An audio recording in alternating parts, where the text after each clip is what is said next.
Buen día a todas y a todos. Bueno, hoy tenemos el placer de tenerlo a Daniel Weisbrot en este espacio de Ateneo. Bueno, yo creo que casi todos lo conocen, pero de todas formas lo voy a presentar. Daniel es psicoanalista y escritor, miembro titular de la APPG, institución en la que ha sido presidente 2 veces. Es autor de varios libros: La alienación del analista, Más allá de un otro. Es co-compilador de los libros Clínica psicoanalítica ante las catástrofes sociales, La experiencia argentina y Familias y parejas. Y su último libro es Parejas en análisis, 12 historias en la clínica. Como escritor también ha publicado 2 novelas. La última es La vida que cuenta, y además es docente titular de la Cátedra de Escritura de la APPG y profesor invitado en la Maestría de Pareja y Familia de USAM Abdeva. Así que un lujo tenerte, Daniel, acá. Bienvenido y bueno, cuando quieras empezamos. Bueno, yo les agradezco mucho la oportunidad de conversar esto con ustedes porque vengo trabajando sobre ciertas figuras de parejas que voy viendo en lo que llamé el a posteriori de la pandemia. Me voy a detener un poco en eso también, porque a posteriori y no post pandemia. Y bueno, me parecía interesante hablarlo con ustedes, que también atienden muchas parejas y poder ir viendo si ven algo en esa misma dirección, o ven otras cosas. Digamos, la idea mía no fue hacer un desarrollo exhaustivo, sino marcar algunos movimientos que voy viendo que suceden. Pero bueno, para eso primero necesito atravesar algo respecto del cambio civilizatorio, porque esas nuevas figuras de pareja no están por fuera de lo que está sucediendo en el movimiento civilizatorio, justamente, para llamarlo de alguna manera, y las mutaciones que ocurren. Es raro estar hablando hoy de esto, digamos, ¿no? En el medio de un momento,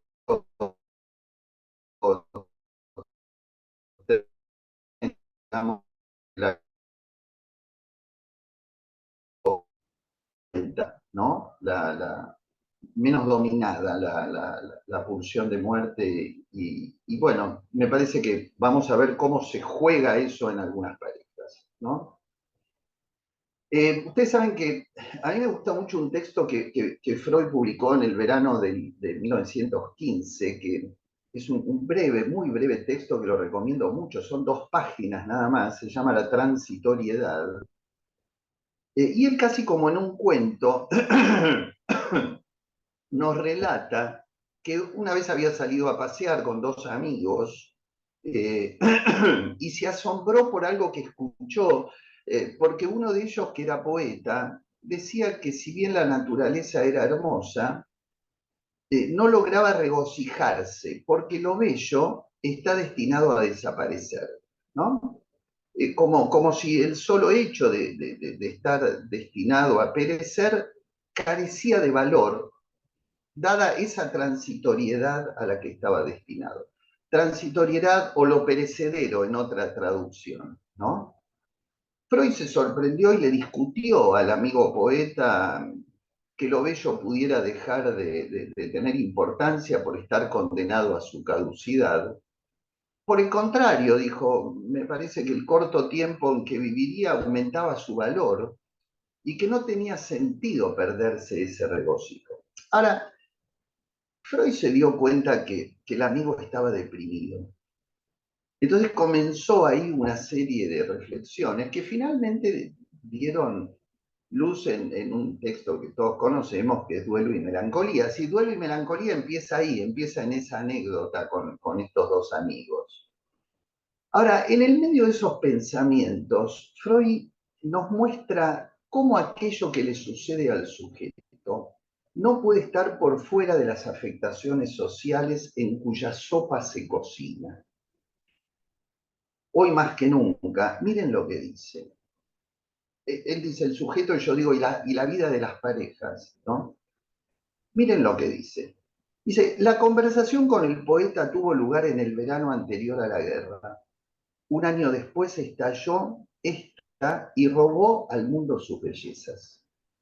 No solo destruyó la hermosura de las comarcas que tuvieron por teatro y las obras de arte que rozó en su camino, quebrantó también el orgullo que sentíamos por los logros de nuestra cultura, nuestro respeto hacia los pensadores y artistas, nuestra esperanza en que finalmente superaríamos las diferencias entre pueblos y razas. Ensució la majestuosa imparcialidad de nuestra ciencia, puso al descubierto nuestra vida pulsional en su desnudez, desencadenó en nuestro interior los malos espíritus que creíamos sojuzgados. Miren cómo estaba Freud escribiendo, ¿no? Empequeñeció de nuevo nuestra patria y hizo que el resto de la tierra fuera otra vez ancho y ajeno. Nos arrebató harto de lo que habíamos amado y nos mostró la caducidad de muchas cosas que habíamos juzgado permanentes. ¿Cómo no pensar, digamos, al escuchar este párrafo tan sentido, tan poético, a un Freud afectadísimo por lo que vivía? ¿Y cómo no traerlo aquí, a nuestro tiempo, para pensarnos a nosotros en el medio de este mundo actual, pero también como ciudadanos que hemos sido de la pandemia y de lo que desde allí aconteció y acontece? Los desafíos a los que nos enfrentamos resultan tributarios de un momento muy especial, de una coyuntura de mutación civilizatoria que nos es imprescindible indagar y comprender. Sí, me detengo en algunas de estas cosas antes de ingresar en las figuras, porque si no, no se entiende de dónde parto. A mí me pareció interesante, importante, preguntarme si podemos hablar de pospandemia, término con el cual hace un tiempo se viene refiriendo, el después del COVID-19. Me pregunto si es un después o un mientras tanto que pretende señalar la vigencia de sus efectos más allá de la diferencia entre un primer tiempo caracterizado por el aislamiento y las muertes masivas, cuyas secuelas devastadoras retornan en los duelos impedidos y en las depresiones larvadas, y un segundo tiempo posterior a la producción industrial y aplicación masiva de las vacunas en los lugares más ricos del planeta. Por eso he preferido hasta ahora provisionalmente hablar de un segundo tiempo, pero últimamente lo estoy pensando más como el a posteriori de la pandemia. Ustedes saben bien que cuando yo digo a posteriori, estoy acudiendo a un concepto muy importante en cuanto a la noción de tiempo y de la historia en psicoanálisis. El a posteriori, que fue traducido al francés, como se nos hizo incluso más conocido, traducido como après coup, es una voz alemana, nachträglich, que Freud utilizó desde los inicios de su obra para hablar del traumatismo en dos tiempos. Hoy, a mi modo de entender, estaríamos en ese segundo tiempo del traumatismo. Podríamos decir que el suceso o la serie de sucesos que jalonan eso que llamamos la pandemia permitiría cierta recomposición después del impas al que obligó y la elaboración del excedente. Pero, sin embargo,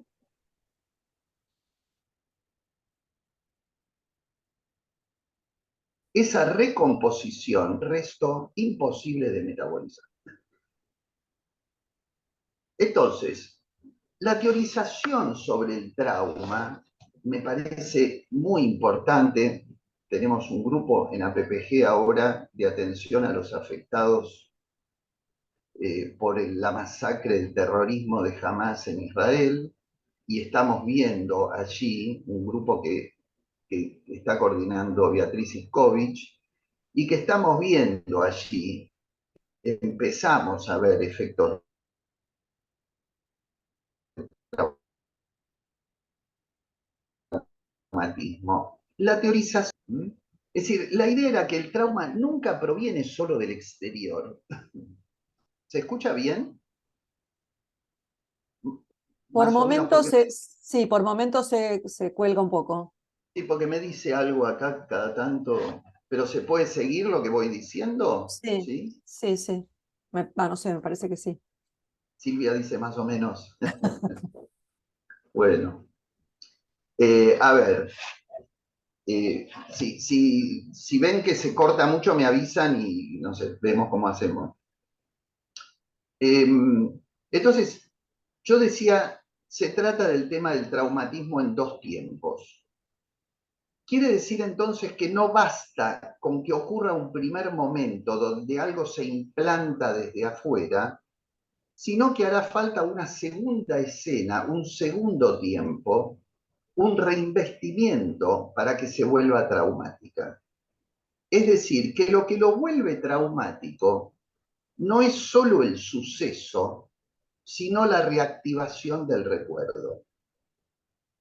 Un afectado por el atentado a la AMIA, cuyo padre quedó atrapado entre los escombros, mientras los buscaba en ese momento devastador, cuando las personas que estaban cerca se acercaban caóticamente a intentar ayudar, gritaba: son los nazis, papá, que no pudieron con vos y ahora vienen por nosotros.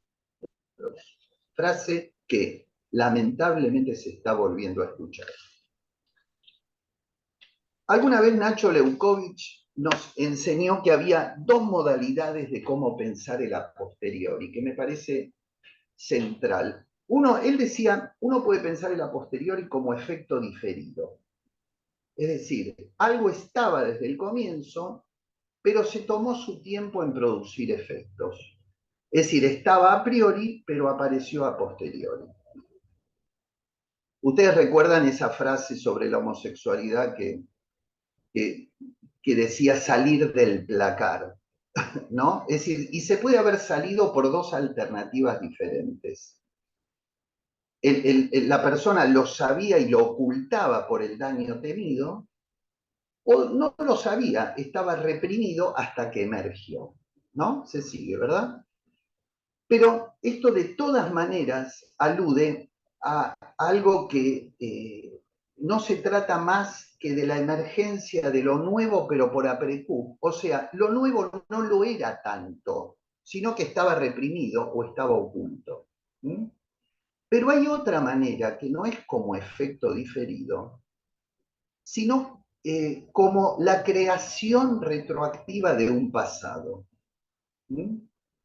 Es decir, no es que lo pasado ya estaba y tardó en aparecer, sino que algo nuevo causa retroactivamente un pasado distinto. ¿Mm? Algo así como un nuevo ensamblaje de las representaciones que instauran un orden de significación radicalmente nuevo. ¿Mm? Para decirlo de otro modo, no es por fuera de la historia subjetiva, pero sí es por fuera del mapa de significaciones que anudaban una identidad de una vez y para siempre. Eso que pensábamos que iba a durar toda la vida. Ahora vamos a verlo en una viñeta de una pareja esto. Entonces, a mi modo de entender, el gran descubrimiento freudiano es este, o uno de los grandes descubrimientos, ¿no? Que la historia no es lineal, sino que se construye desde la posterior. Voy un poquito más a la mutación civilizatoria. En un texto anterior que presenté acá en la asociación hacia finales del año pasado, y del que voy a nombrar solo dos cosas, intenté describir cierta consonancia entre algunos autores que escribieron en este a posteriori de la pandemia acerca del cambio civilizatorio que se estaría gestando. Una de ellas fue Paula Sibilia, que estuvo en nuestra asociación también el año pasado, y que ella lo plantea como ciertos desplazamientos en el suelo moral, lo llama así, el suelo moral, en el que se basa la subjetividad contemporánea. Sostiene que frente a la caída de la hipocresía burguesa emergen ciertos cinismos que desprecian el bien común, amparados en la ideología neoliberal. Entonces, de esa manera se priorizan las libertades individuales. Entre muchos otros síntomas de esta transformación, ella menciona la fake news, el negacionismo, la posverdad, los trolls y los haters en Internet. Es decir, el privilegio de lo individual y la caída de lo que hace al bien común.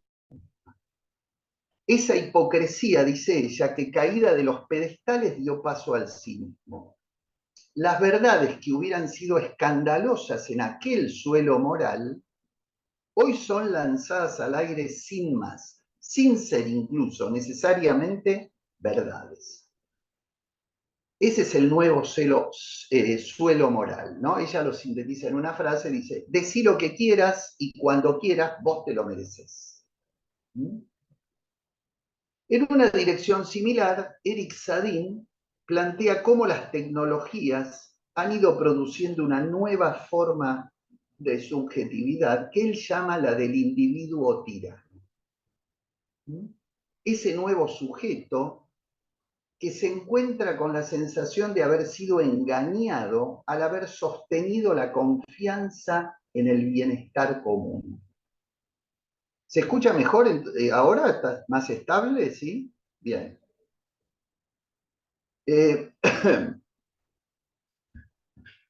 Entonces, insisto, engañado en haber tenido esperanzas en el bienestar común, ¿no? El encuentro con las nuevas tecnologías le permiten a ese sujeto creer que la intervención directa, sin compromisos, desde el anonimato, es el camino legítimo para realizar denuncias, canalizar la furia, imaginar el propio bienestar en el consumo desmedido y el goce que ello pareciera prometer.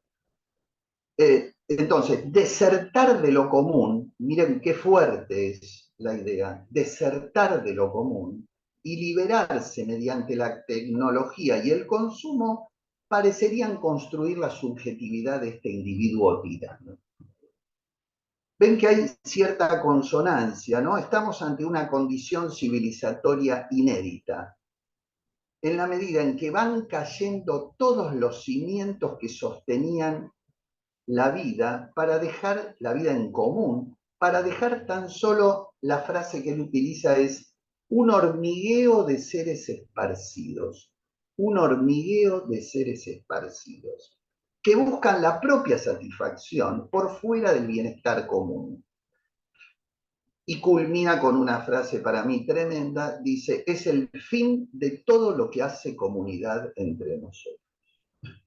Entonces, sintetizo, vengo planteando algunas aristas que llevarían a este cambio civilizatorio, cómo a partir de la revolución tecnológica parecen ocurrir cambios en el suelo moral, el pasaje de la hipocresía burguesa que barría lo prohibido por debajo de la alfombra, a un cinismo escandaloso que muestra todo, cuenta todo, odia con total desparpajo y convence al sujeto a ir por uno mismo mucho más que por el lazo social.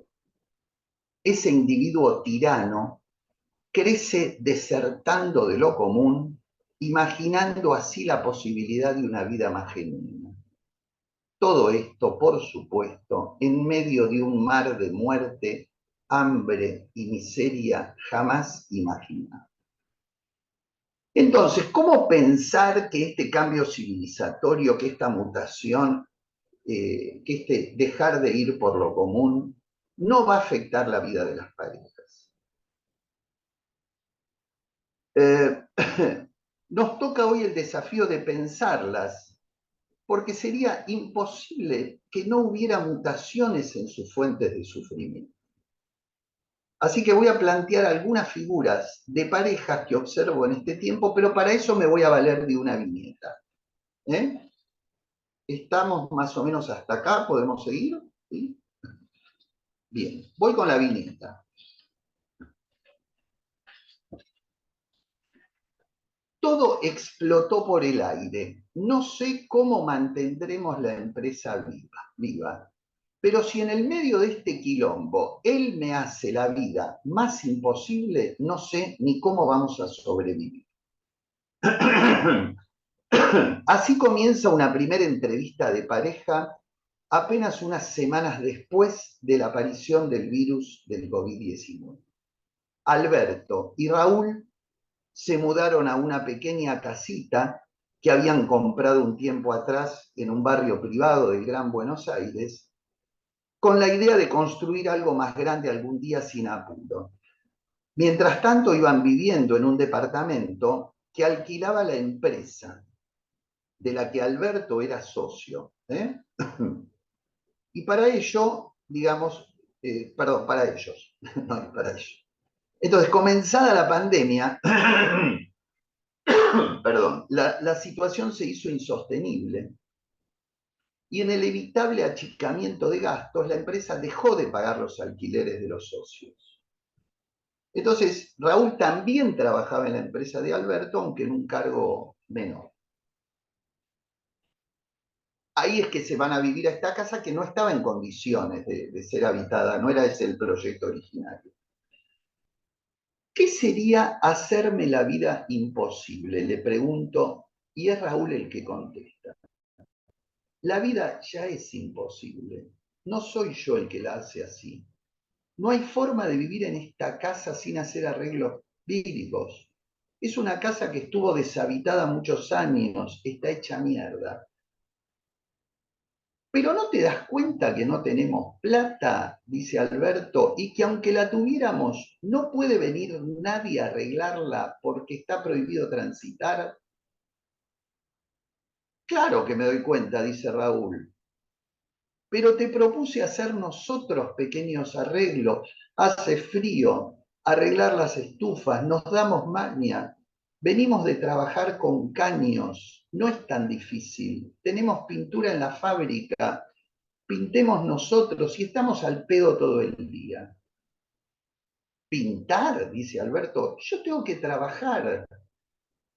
Raúl, ¿trabajar me está jodiendo? No hay nada para hacer, Daniel. Todo está parado, estamos quebrados, no podemos salir a hacer obras. Él se mete en la compu con los socios horas y horas de lamento boliviano. No se puede hacer nada y no la corta. Así se presentan, así nos presentamos. Ellos en su casita, como la describen, y yo en la mía, devenida consultorio ocasional. Veníamos bien, agrega Alberto. Nunca imaginé que la empresa podía quebrar, nunca. Para mí era un trabajo para siempre. Alberto acaba de cumplir 60 años y no sabe cómo continuar. Vos sos joven, le dice a Raúl, que tiene 48. Nunca pensé que esto se podía llegar a terminar. Pregunto con cierta ingenuidad calculada, ¿estarás hablando de la empresa o de la relación entre ustedes? Todo, me dicen al unísono. Todo es mucho más endeble de lo que pensábamos. A Alberto, lo transitorio se le hacía insoportable, como al poeta amigo de Freud. El impacto de la pandemia le hacía imposible avisorar un camino. Sentía que Raúl le exigía cosas que él veía imposibles. Raúl, a su vez, no lograba empatizar con el momento tremendo que estaba sucediendo en la vida de Alberto, pero también en la de él, ya que era muy probable que se quedara sin trabajo. Nos puteamos, nunca lo habíamos hecho, Él se encierra, yo me enojo, le grito, me insulta, déjame en paz, yo le pateo la puerta, me quiero ir pero no puedo. Estos pelotudos de la seguridad no te permiten ni salir a caminar por el barrio. ¿Se acuerdan de eso, no? O sea, las personas que vivían en barrios privados, siempre la seguridad le das un poquito de poder, se aprovechan. Perseguían a la gente que salía a caminar por el barrio privado, una verdadera locura, en el medio de la locura, digamos, ¿no? Yo lo amo, pero así es insostenible. Se me cae el proyecto de mi vida. No sé cómo voy a seguir. Me siento fuera de mí cuando le grito y lo puteo. Me pasa lo mismo. El otro día le pegué una piña a la puerta y se astilló la madera, pero además me sangró el nudillo. No entiendo cómo puedo hacer eso. ¿Estamos hasta aquí con la viñeta? Bueno, ahora vamos a ver si podemos empezar a juntar esto, ¿no? Voy a presentarles 4 figuras de parejas que yo voy viendo y me voy a valer de la viñeta y de lo que dije antes para ver si puedo juntar un poco este despelote.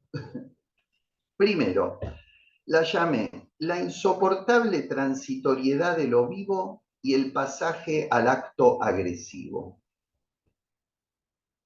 Uno de los efectos de la vida en la pandemia fue la caída, yo diría final, de ciertos velamientos que sostenían la ilusión de permanencia y perpetuidad por sobre la inevitable transitoriedad de la vida misma. Esa empresa pensada para siempre ya no lo era. Esa pareja amorosa que parecía no tener conflictos se transformó en un campo de batalla con sangre incluida. Yago Franco, un amigo, colega, advierte como una característica de la nueva normalidad el pasaje al acto agresivo. Miren cómo lo dice. Me refiero a la irritabilidad que anuda en los sujetos, que tiende a atravesar las barreras inhibitorias. Lo notamos en las calles, en las redes sociales. Suelen sostener un no era yo. Ese no era yo eclipse del sujeto lleva a la pregunta, entonces, ¿quién era? Se trata de la pulsión liberada, dice Yago, último intento del sujeto para evitar su autoaniquilación. Entonces, él lo plantea en relación a ciertos cambios en la vida cotidiana general y a mí me interesa especificarlo en relación al vínculo amoroso, en tanto abre el camino a la legitimación de la violencia explícita y al odio. Se observa en las parejas muchas veces una caída de ciertas barreras al libre andar pulsional que caracteriza el lazo social y la emergencia de la crueldad en los vínculos.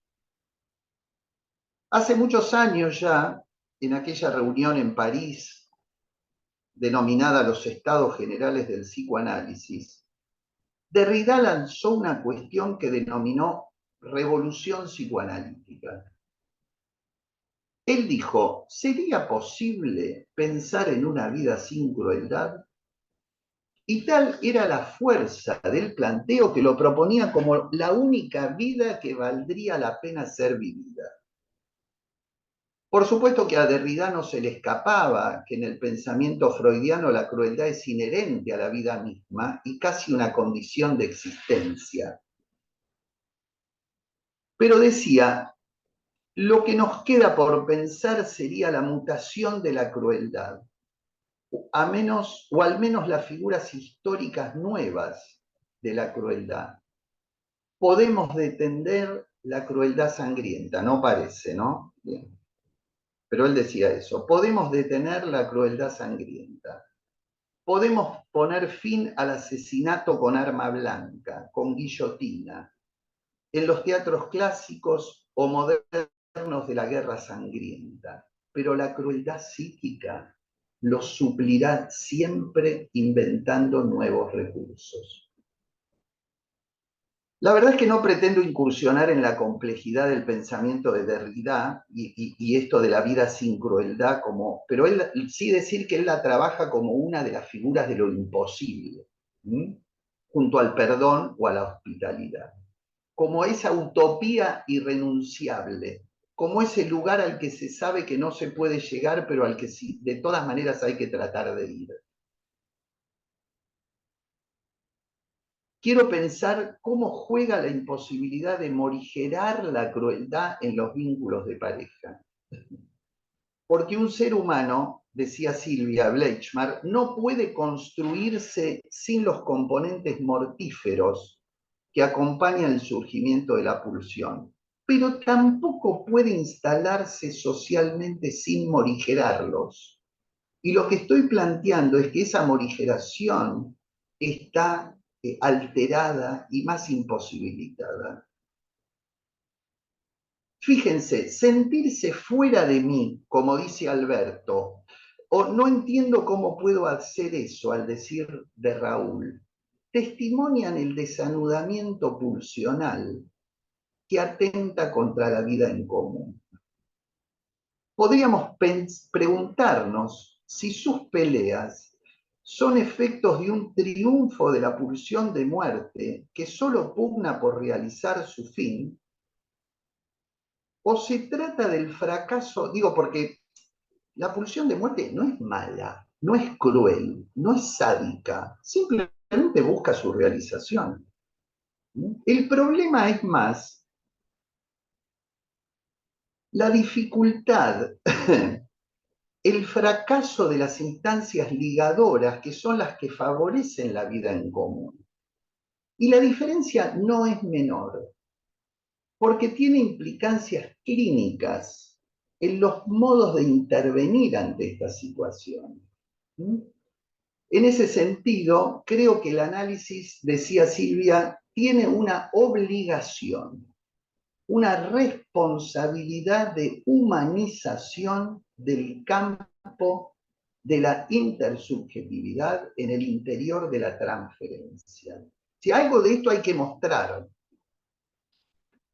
Entonces, podríamos decir que observamos en el a posteriori de la pandemia un incremento en la dificultad para que las instancias ligadoras logren frenar el avance de la pulsión de muerte, con sus efectos desubjetivantes, ¿no? Entonces, la paradoja que se arma es que ese vínculo amoroso desplegado para producir efectos subjetivantes paraliza esa función y se entrega una carrera loca hacia la muerte, muchas veces sin metáfora. Es que para renunciar a la satisfacción inmediata, tiene que haber una promesa, un placer mayor, mediatizado, proyectado, amado, que permita la postergación y la demora. Un movimiento subjetivante que desplace la urgencia pulsional mediante el lazo. Y ahí, si quieren, otra beta clínica para la intervención. Se trata de ver cómo podemos trabajar aquello que Caes denominaba negatividad relativa, lo aún por hacer, ¿no? Si quieren después lo retomamos, es esta idea de lo que no puede ser de la manera que yo soñaba, pero a lo mejor puede ser de otro modo. Entonces, decía, por un lado, esto que denominé el pasaje al acto agresivo. La segunda de las figuras, que está en consonancia total con esto, es la dificultad en crear lo común y la disputa por el tiempo. Se observa en muchas parejas la tensión entre lo propio y lo del conjunto. En consonancia con la tendencia al privilegio de lo individual, muchas parejas se han ido encontrando en una convivencia de 24/7 que no tenían en tiempos anteriores a la pandemia. y los estallidos por las tareas hogareñas y el cuidado de los niños se convirtieron en una comidilla en todos los diálogos entre amigos y amigas. La defensa de lo propio, la vivencia de ser expoliados en su tiempo por las obligaciones cotidianas, inauguraron conflictivas que en muchos casos pudieron ser elaboradas, pero que muchos otros terminaron de quebrar los vínculos. Lo que sucedió en el a posteriori es que se tornó y se torna muy difícil, si no imposible y aún indeseable, volver a lo de antes. La posibilidad de construir lo común se vive como terror a la pérdida de la individualidad, ensalzada, estimulada, elevada a la categoría de ideal en esta era del individuo tirano. Una graciosa. Cuando Alberto se enojó porque Raúl puso su plato en el lavavajilla, pero no el de él, respondió de un modo original. Al hacer la cama, solo hizo su mitad. Uno piensa a priori que debe ser más fácil, que debe ser más difícil hacer media cama que hacerla entera. ¿No? No me imagino cómo es hacer media cama.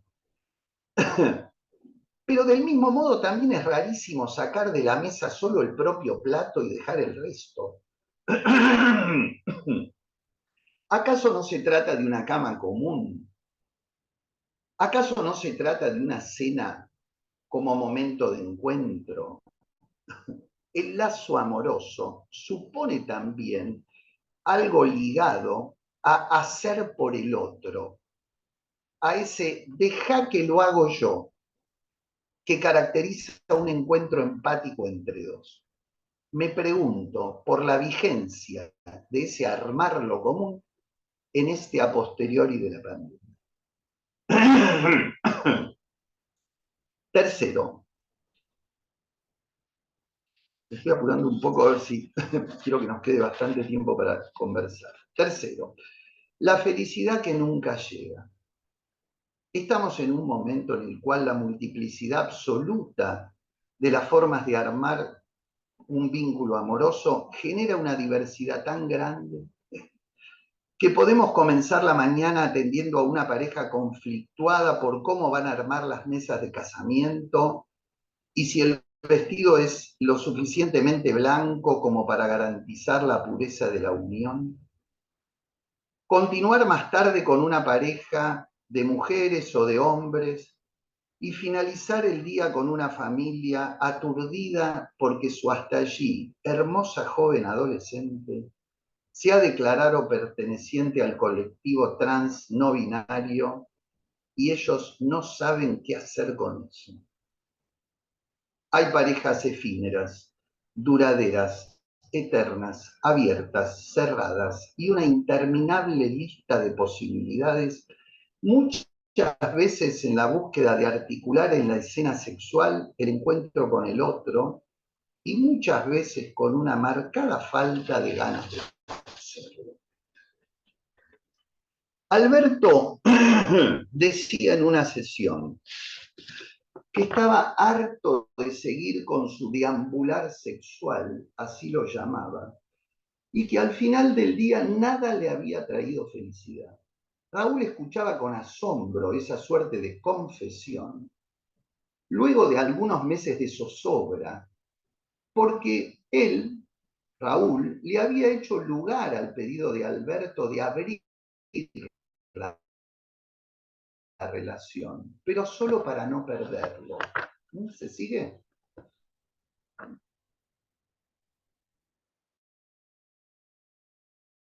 Cabría preguntarse por la realidad amorosa, donde cualquier forma de compromiso con el otro es pensada mucho más como una pérdida de libertad, de enajenación singular que de construcción de lo común.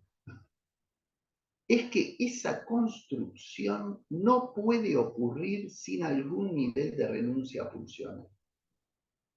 Para que un vínculo pueda advenir, hay que poder renunciar a ciertos aspectos de la mismidad.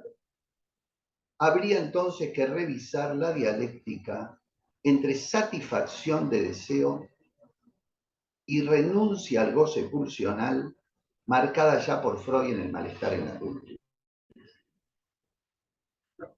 Ustedes se acuerdan de Bauman y la modernidad líquida, cuando él decía que hemos pasado de ser ciudadanos a ser consumidores. El modelo está planteado de tal modo que la insatisfacción sea constante, incrementando la voracidad de objetos que a la vez también son insatisfactorios. Ese objeto puede ser tanto un celular como una zapatilla, o quizás un nuevo partener sexual. Esto es lo que estoy planteando. Y la felicidad nunca llega. ¿Sería posible que algo de esto se trasladara a una búsqueda idealizada de un encuentro que cubra todo lo necesario de una vez y para siempre? La pregunta es inquietante porque remite a nuestra clínica cotidiana y a la necesidad de interrogar las nuevas formas de la alienación y sus efectos desubjetivantes. Será necesario trabajar con Alberto y Raúl los efectos del mutuo maltrato, ponerle nombre a ese accionar hacia el otro, que signifique, aunque sea en parte, ese territorio desligante en el que entran, cuando la responsabilidad siempre es del otro y nunca propia. Para intentar instalar un espacio de pensamiento acerca de cómo construyen o no lo común entre ellos y a qué tipo de felicidad pueden aspirar. Ahí nuevamente lo de Caes de negatividad relativa, lo aún por hacer. Cuarto y último, o anteúltimo porque tengo un cachito más. El exacerbamiento del control del otro, la desmentida de la ajenidad radical.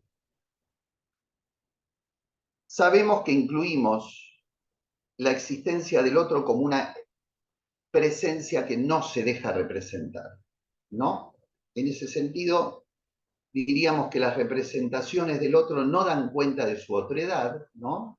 Viejos desarrollos de Isidoro Berenstein que tienen una vigencia extraordinaria, porque la característica esencial del otro es la imposibilidad de ser conocido.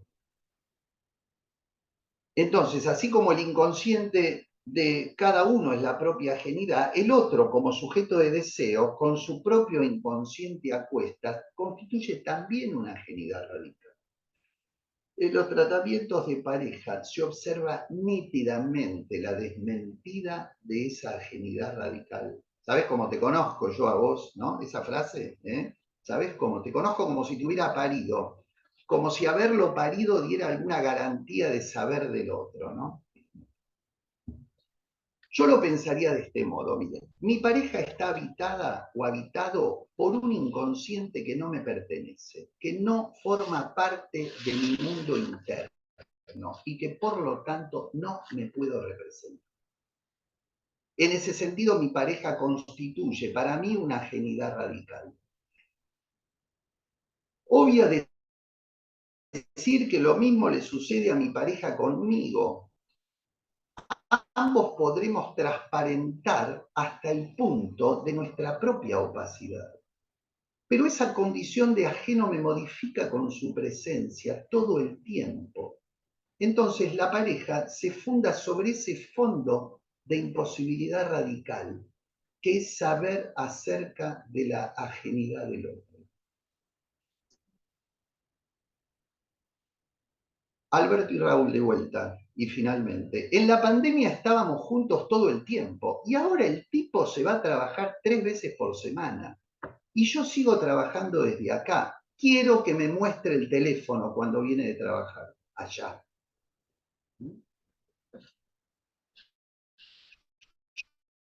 yo no salgo. Y durante la pandemia te descubrí mirando el teléfono del otro. ¿Se escucha? ¿Sí? Más o menos de vuelta. ¿Ahora? ¿Mejor? Bueno, entonces, el teléfono del otro se ha convertido en estos tiempos en el espacio propicio para desmentir la genialidad radical del semejante. Si el otro abre su celular, si me da la clave, podré ingresar a la totalidad de su mundo. En el a posteriori de la pandemia se observa en muchas parejas una agudización en la expectativa de control y desconfianza sobre la vida del otro, siendo la tecnología la vía regia para ejercer ese control. Una última reflexión, y ahora sí termino. Mientras escribía estas notas, el martes 17 de octubre, recibí el llamado de una colega que superviso. Quería contarme que ayer recibió un llamado desde Israel. Era Natán, a quien atendía con su pareja Ana desde hacía algunos meses. Unos días atrás, la invasión terrorista de Hamás al Estado de Israel cubrió el cielo de humo negro y muertes prematuras. Más allá de todo intento de comprender, la muerte sin metáfora, la crueldad desatada, perforó los cuerpos de 300 jóvenes israelíes, alemanes, argentinos, mexicanos, españoles, que bailaban en el amanecer de un día festivo. Natán se iba al frente. Fue llamado y quería avisarle a su analista de pareja que tenía afilado su fusil para vengar alguna de esas muertes. Ana estaba desesperada. No había tiempo para una sesión. Ella huía refugiada a la casa de su familia, más al norte. Quedé perpleja, dice la analista. Solo pude decirle que conserve la calma lo más que pudiera y que se cuidara, que tuviera presente que lo esperaba para un próximo encuentro. En medio de la perplejidad, aún adentro de ella, la analista intervino. Propuso calma antes que el fusil, cuidado antes que venganza, promesa de encuentro ante la desazón, lazo antes que desligadura. Quizá esa intervención instantánea ante lo imposible de ser pensado marque un camino posible. Bueno, paro allí. Perdón si fue muy largo.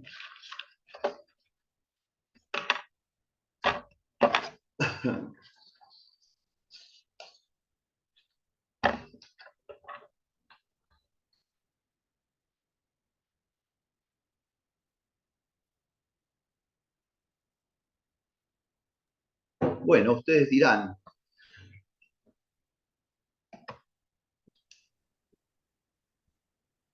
Pueden empezar a levantar las manos como para participar y no sé qué fueron anotando. Sí, esas manitos que se pueden anotar, así vamos haciendo un orden y compartimos un poco lo que fueron pensando.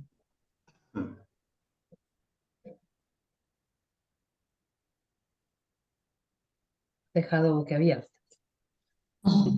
dudas. Creo que son tantas cosas que necesitamos por ahí unos minutos para ir decantando. Claro. Bien. Yo quiero hacer una pregunta. ¿Se puede? Sí, Valeria. Y después Quería Cielo. preguntarle a Daniel como intervenciones adecuadas para el caso del control sobre los teléfonos, porque me pasa mucho con las parejas, que bueno, en general me quedo un poco petrificada frente a esa intervención, siempre apelando como a la intimidad de cada uno, ¿no? Siempre viene por ese lado las intervenciones, pero si en el caso de lo que hablaste recién se te ocurre alguna manera de intervenir, que no solo apele a la intimidad individual, al respeto, sino, no sé, algo más preciso. Sí. ¿Quieren? Damos una vuelta y después lo retomo, así voy escuchando.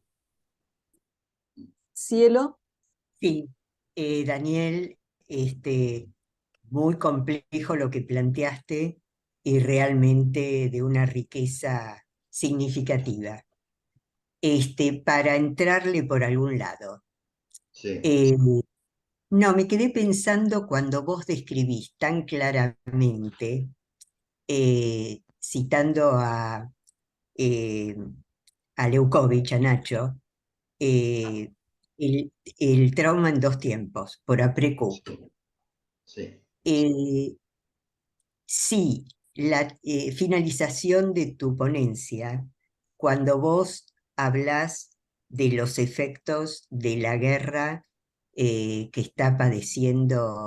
está padeciendo en Israel en este momento, y finalizando una exposición acerca de la pospandemia, el que en realidad lo cuestionás, que sea la pospandemia. Entonces me pregunto, ¿será que cuando todavía estamos bajo los efectos de lo que nos aconteció traumáticamente durante la pandemia, ya tenemos los efectos, los comienzos de los efectos de una segunda guerra? Porque veníamos con la guerra entre Rusia y Ucrania. Ucrania. Ucrania. Ya no me sale la palabra, de tan traumático que es esto. Entonces, como que son tantos, son múltiples los acontecimientos traumáticos, ese concepto de la multiplicidad de lo traumático, uno detrás del otro. Son tantos los acontecimientos traumáticos que estamos padeciendo en este momento que no terminamos de salir de uno, que ya tenemos que pertrecharnos con lo que podemos, con los recursos que nos quedan, que no son tantos, después de esta pandemia que azotó no solo nuestro país, sino al mundo, frente a esta guerra deshumanizante y terriblemente destructiva. Algo de esto, creo que el final de tu conferencia da cuenta de esto, ¿no? O deja abierta esta pregunta.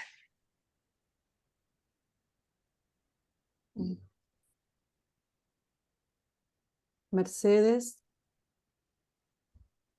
Así como para que después, como dijiste, lo que dijo Valeria acerca de los celulares también, para cómo seguir pensando un poco. A mí me impresiona mucho la violencia, vos lo mencionaste, la violencia mutua, ¿no? Como que así en picada, de escala a escala, y terminan de empujones o tirones, o que es nuevo para mí. No sé si es del encierro, de la violencia por todos lados, pero que un poco, no sé qué más decir, como decía Valeria con el celular, que no sea que eso no, ¿no? Eso no. Pero es nuevo, es fuerte y no sé cómo hacer a veces. Sí, Perdón, y aclaro que hay muchas parejas que tienen las claves mutuas de las computadoras, claro. y hay un sistema que linkea las computadoras, y si le llega un mensaje a uno, lo puede recibir el otro. Y yo, por Sí, ejemplo, sí. tengo 2 parejas que se dieron cuenta de la infidelidad por esa situación, por revisarse las computadoras. Sí, sí, está Ujú. buenísimo. Sí, Escuchamos yo, a las 2 personas sí.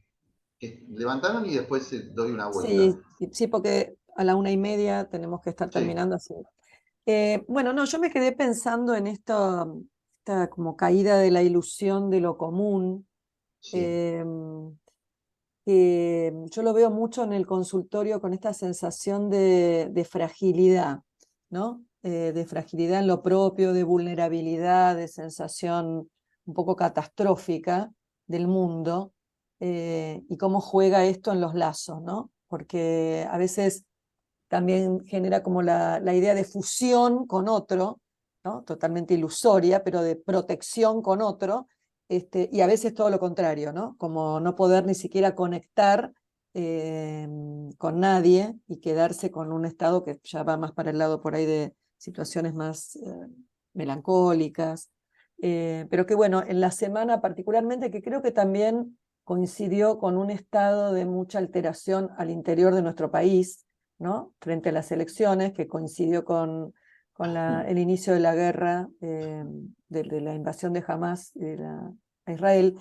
Me llegaban al consultorio todo el tiempo esto, ¿no? Era imposible que no se viera en los relatos de parejas y de consultas individuales, esta sensación de cómo se sigue, y por un lado esto, ¿no? La ilusión de que algo del lazo podría contener tanto desvalimiento, ¿no? Tanta sensación de muerte, de pulsión de muerte. Bueno, eso. Silvana. Sí, bueno, gracias Daniel por tu exposición, porque es preciosa como siempre. Y no sé, quería que explicaras un poquito más acerca de lo que dice Derrida, a ver si nos podemos agarrar de algún lado de Derrida, de alguien, para pensar en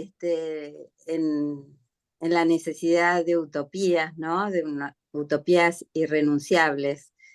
Habías hablado de la posibilidad de un mundo sin crueldad y hablaste de dos otras utopías, y si pudieras desarrollar un poquito acerca de Derrida, me encantaría, o darnos alguna bibliografía. La hospitalidad y el perdón. Sí. ¿Cómo? La hospitalidad y el perdón. La Sí. hospitalidad. Uh-huh. Bueno, voy diciendo algunas cosas y después le damos otra vuelta. En principio, respecto de lo que decía Valeria, cuento algo, ¿no? A mí me pasa muchas veces con las parejas, supongo que les pasa a ustedes también o a algunas posiblemente.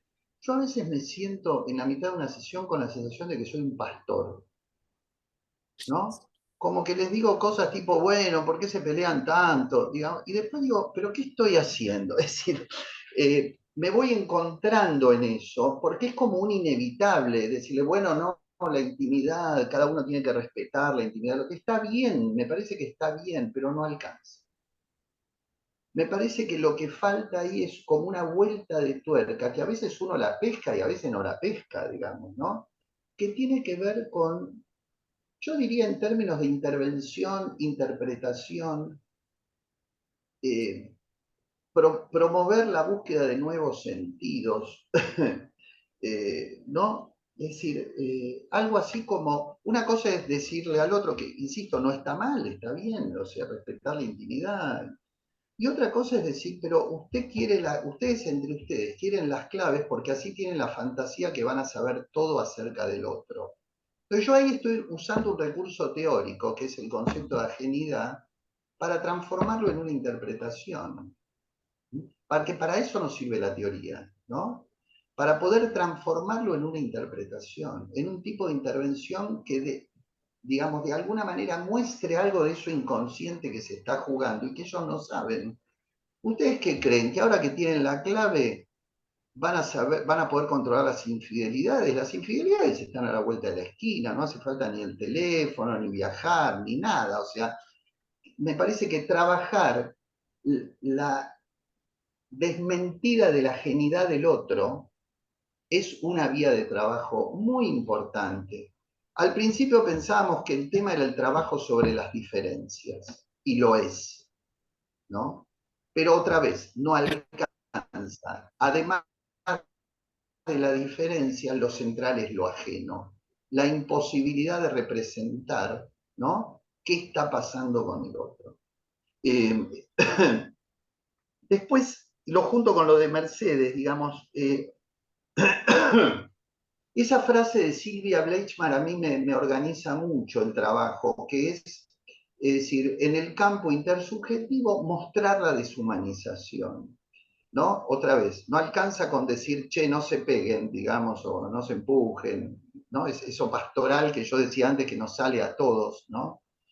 Y que no está mal. Pero si no, no sé, pensaba en un pequeño ejemplo, una pareja que ella es ucraniana de origen y hablaban hace un tiempito de la guerra de Ucrania, bueno, el malestar tremendo de todo eso, en fin.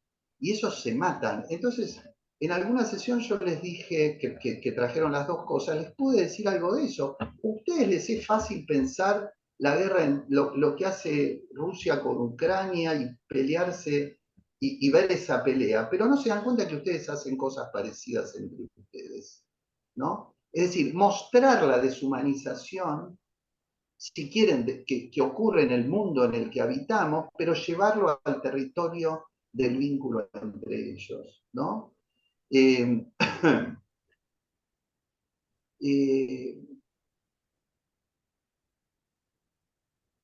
en esa misma línea, y tomando lo que, lo que decía Andrea,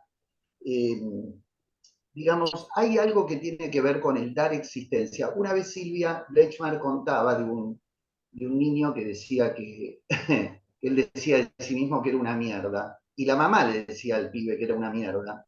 Entonces, una vez que el chico le pudo decir a Silvia que la mamá le decía todo el tiempo que era una mierda, que era pura caca y qué sé yo, ella le dijo, vos no sos ni una mierda ni una caca, sos una persona.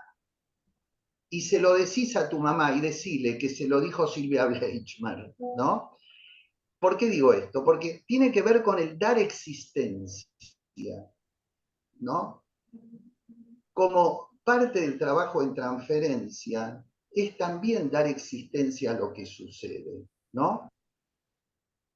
Por eso tomo lo que decía Andrea, porque estamos todos afectados. Esa vieja noción de Janine, de mundos superpuestos, hoy más que nunca.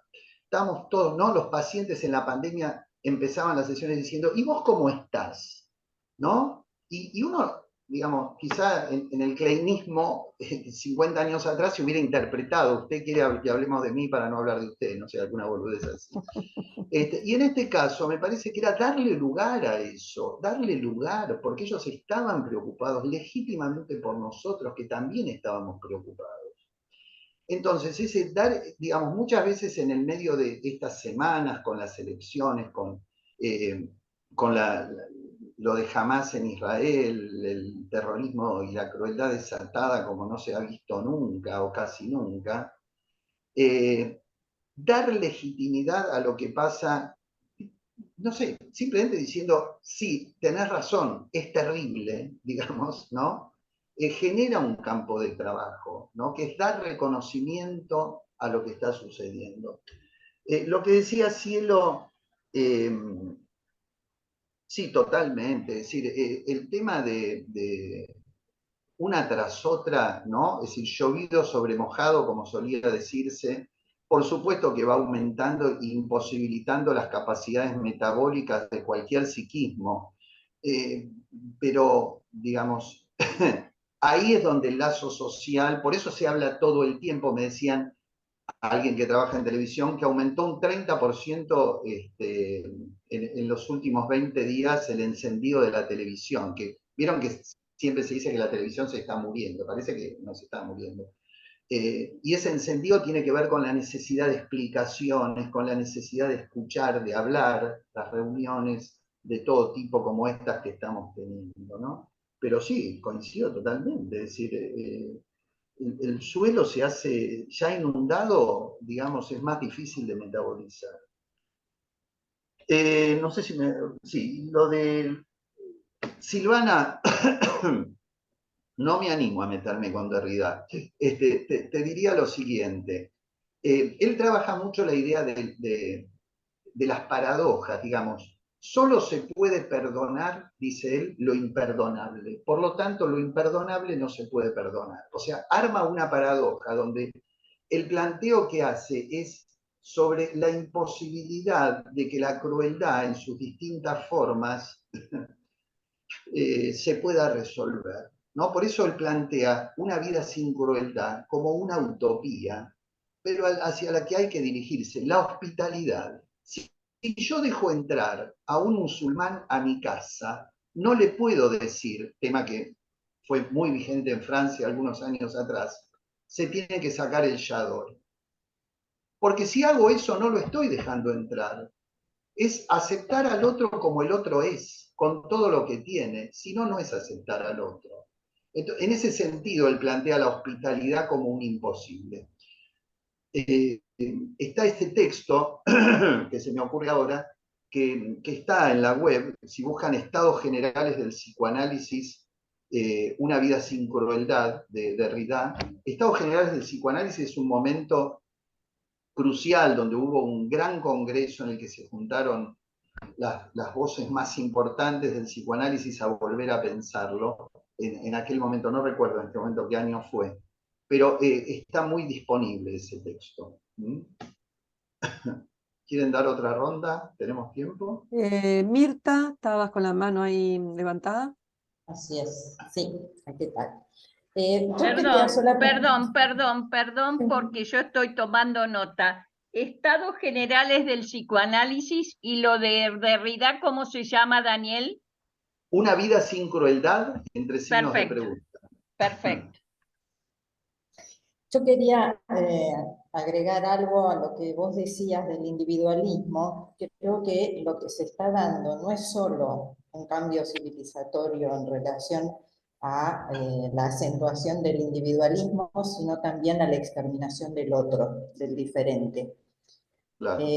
Entonces, me parece que ahí es donde se junta con el tema de la deshumanización y la objetalización del otro, ¿no? Por eso puede cualquier tipo de terrorismo ejercerse sobre personas que no lo son objetos a ser exterminados porque me molestan, porque son diferentes, porque piensan distinto. Y eso es lo que pasa muchas veces en las parejas, no solo el individualismo, sino el no poder aceptar ese otro diferente, capacidad de decisión y de libertad de movimiento, digamos, ¿no? Entonces me parece que esto es muy actual en lo social, y bueno, y obviamente termina transformándose en particular privado, ¿no? Esto me parece que el tema de la violencia en relación a terminar con el otro, hacerlo desaparecer, no hacerlo desaparecer de mi vida, hacerlo desaparecer, que no exista más, es algo que se está viendo mucho socialmente y que termina transformándose en privado. Si no, miremos los feminicidios, ¿no? Claro. Sí. Bueno, acá no hay pregunta, hay comentario. No, está muy bien. Silvia Dorfman. Estás muteada.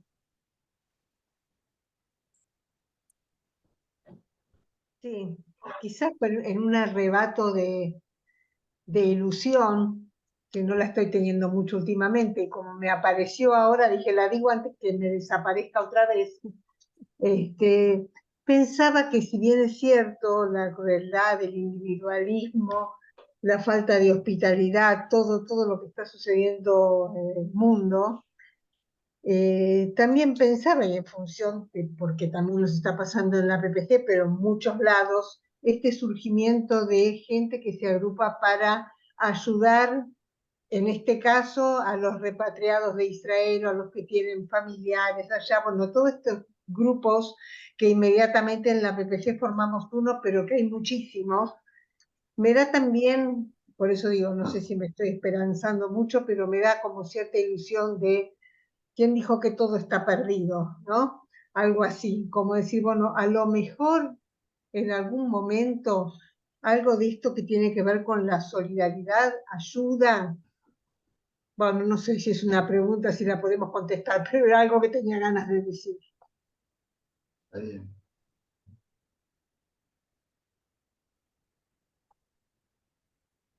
Tomo lo de Mirta, estoy de acuerdo plenamente, digamos, me parece que, bueno, estamos con altas chances de ser gobernados por un gobierno negacionista, es decir, por supuesto que estamos en un momento muy álgido.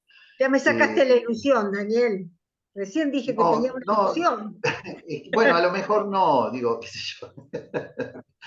El tema, y me parece que, digamos, gobiernos así son posibles justamente por esta mutación civilizatoria y por este proceso, me parece, de deshumanización. Ahora, el tema es, digamos, si lo llevamos a nuestra micropolítica, ¿no? Eso que Foucault decía, microfísica del poder, esa posibilidad del hacer nosotros en lo chiquito, no inocentemente, porque lo que toma Silvia lo tomaría también con lo de Deleuze y Foucault acerca de cómo lo molecular puede romper algo molar, ¿no?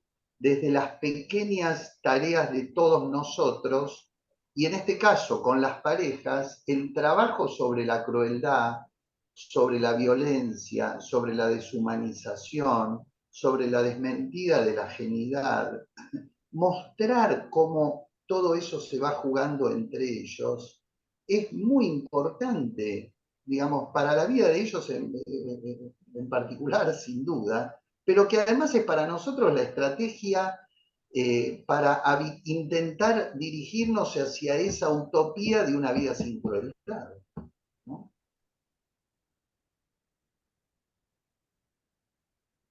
La utopía de una vida, dijiste, Daniel. Sin crueldad. Crueldad. Sí.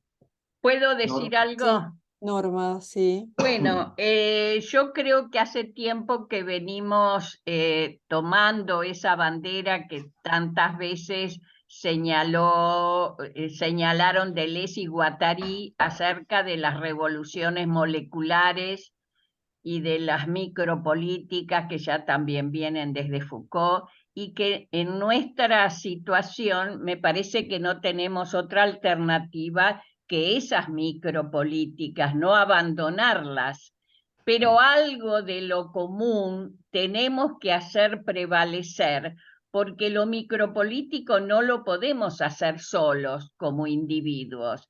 Y por eso me parece que apunto a la ilusión de la que habla Silvia, porque nosotros también nos seguimos reuniendo en grupos para tratar de pensar juntos, para no decaer, para no dejarnos vencer por el pesimismo y la destructividad. Yo creo que en ese sentido, si pensamos que de algún modo la destructividad es inherente a la vida misma, bueno, yo creo que tenemos que seguir armando herramientas para resistirle a eso. Claro, claro, claro. Sí, sí. Totalmente. Había otra persona que había, Irene, sí. Hola, buen día a todos. Por un lado, bueno, quería agradecer, me pareció muy, muy meduloso el trabajo y hay muchas líneas para desmenuzar que encantan en las figuras, pero la verdad que es una multiplicidad de temas que habría muchos para tocar. Yo quiero tomar dos cuestiones. Una, la diferencia que haces en relación a las dos formas de la posteriori que a mí no me quedaron totalmente claras. La que tiene que ver con el efecto de lo diferido, lo que estaba a priori, aparece después, y luego en relación a como una reacción retroactiva que aparece con algo nuevo, que yo pensaba que siempre está un ensamblaje nuevo, siempre hay una forma nueva en lo que aparece. No me queda tan claro, me gustaría si se puede. Eso por un lado, y por otro lado pensaba a modo de hipótesis, de pensamiento. Ay,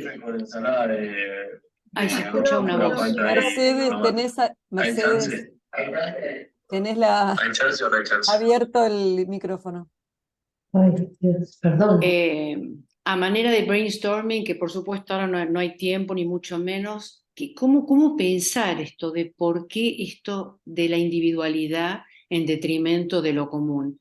Que esto, digamos, es de hace mucho tiempo. Cuando uno dice, bueno, en épocas donde las cosas se complican y hay más cuestiones que atemorizan y la incertidumbre, y bueno, tantas cuestiones, uno pensaría que lo común, que el lazo social es lo que uno puede sostener, y sin embargo lo que sucede es absolutamente diferente, ¿no?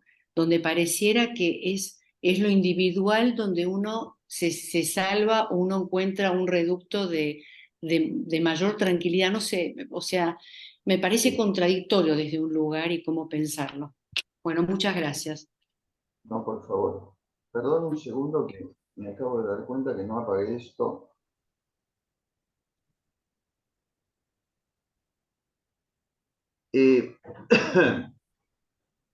Respecto de lo de la posteriori, a ver, trato de... cuando estuvo Badiou en Buenos Aires,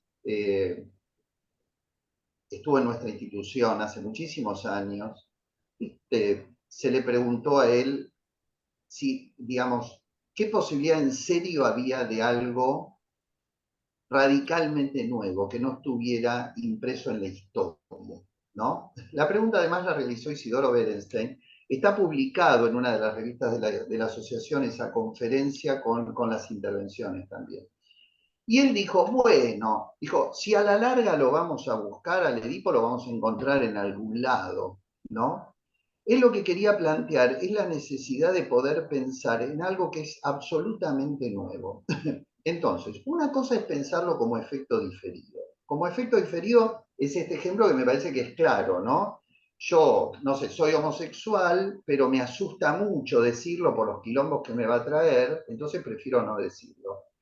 No salgo del placar. O también puede ser, soy homosexual, pero no lo sé, no me di cuenta. Tenía indicios, pero no me había dado cuenta que eso era algo tan importante en mí.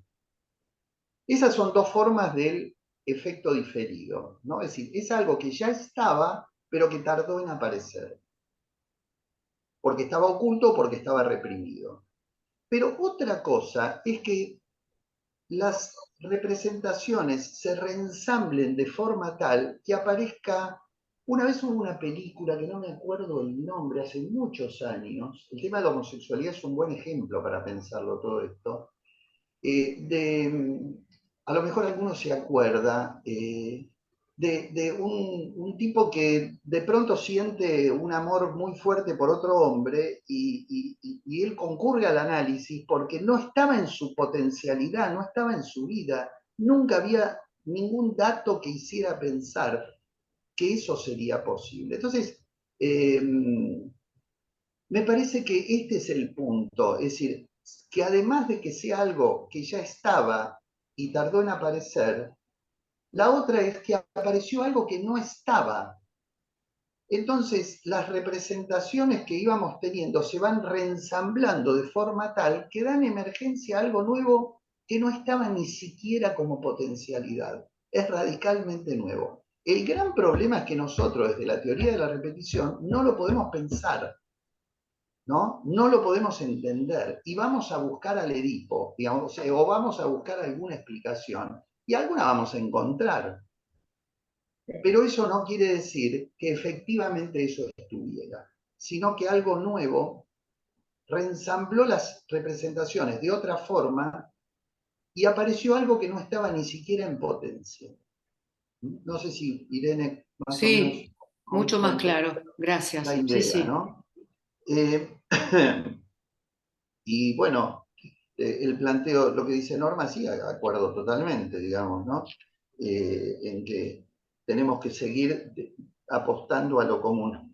Me quedó una cosa pendiente, tenemos un minutito, porque cuando estábamos hablando, creo que fue Cielo la que dijo lo del traumatismo en dos tiempos, una persona el otro día hizo una consulta porque había sido combatiente en la guerra de Yom Kippur y se sentía en este momento muy angustiado porque se daba cuenta que a sus 75 años no tenía posibilidad de volver a pelear. Y empezó a aparecer todas escenas de la guerra de Yom Kippur en las que él había estado, que hasta ahora no habían tenido presencia en su vida, hasta que apareció esto. ¿Me siguen? ¿Mm? Es decir, a eso lo quería poner como ejemplo de esto del traumatismo en 2 tiempos.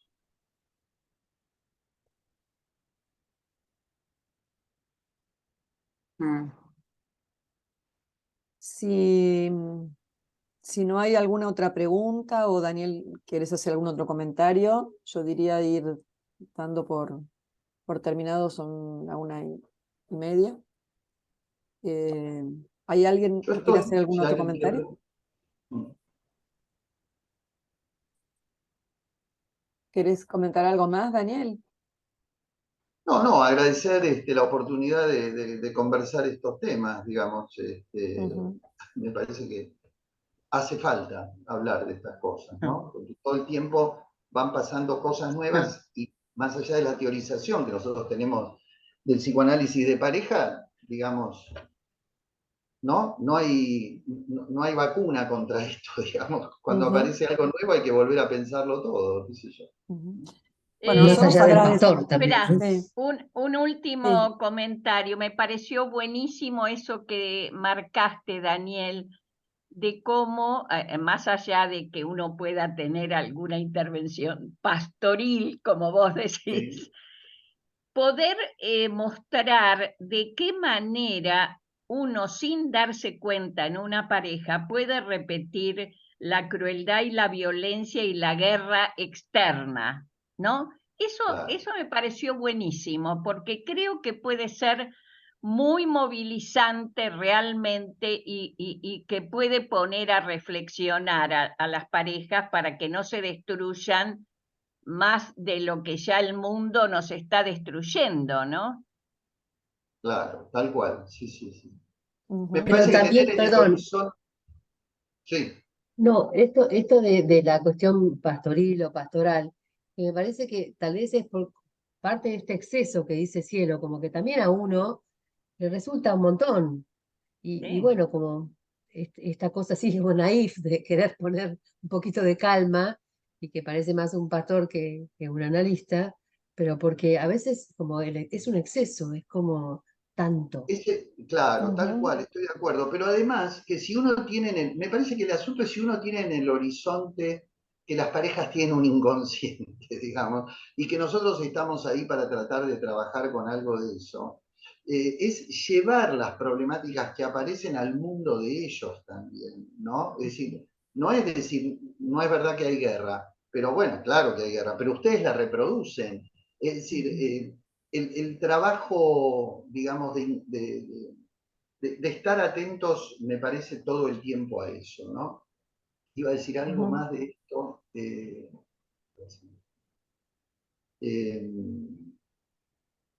Bueno. Lo pastoral. Lo pastoral es como la abstinencia, se va a caer. Uno tiene que saber que se va a caer. Y no importa que se caiga, hay que retomarla, ¿no? Porque tiende a caerse, pero una vez que uno se dio cuenta es volver a instalarla, ¿no?